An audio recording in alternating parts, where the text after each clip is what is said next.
ስልጤዎች በበዓላትም ሆነ በዘወትር ቀናት በማዘጋጀት የሚታወቁባቸው በርካታ ባህላዊ ምግቦች አሉ።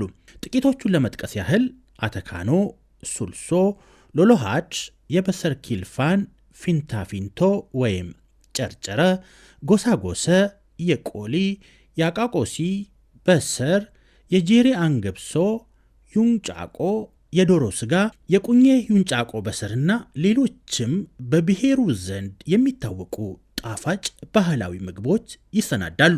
ከስልጤ ዞን የባህል ጽሕፈት ቤት ያገኘነው መረጃ እንደሚያመለክተው ከ30 በላይ የምግብ አይነቶች በብሔሩ ዘንድ ይዘጋጃሉ፣ ይዘወተራሉ። ስልጤዎች በሚታወቁበት የንግድ ሥራ በበርካታ የአገሪቱ ከተሞች ተበታትነው ይኖራሉ። ለኢድ ወደ ሀገር ቤት ከመግባት የሚያግዳቸው ነገር ማጣትና ህመም ብቻ ነውም ይባልላቸዋል። በተለይ በሸዋል ኢድና አረፋ ወላጆች ልጆቻቸውን ያገኙበታል። ለዚህም ነው ሃይማኖታዊ ክብረ በዓሉ ባህሉን ጨምሮ የመጠያየቅና የመገናኘት በዓል የሚሆንላቸው። ለስልጤዎች አምርያ ነብዩ የወራቤ ከተማ ነዋሪ ወጣት ናት። በበዓል ዝግጅት ወቅትም ሆነ ከቤተሰቦቻቸው ርቀው የነበሩ ወጣቶች ለጥየቃ ቤተሰቦቻቸው ጋር እንደሚመጡ ትናገራለች። ዕለቱንም በሃይማኖታዊ ስርዓት ካሳለፉ በኋላ ባህላዊው ይከተላል። የኢድ ቀን ኦሬዲ የበዓሉ ትልቁ ኢድ ቀን ፍቺ ረመዳን ፍቺው ቀን ሁሉም በጧት ይነሳል። ሱና አለ።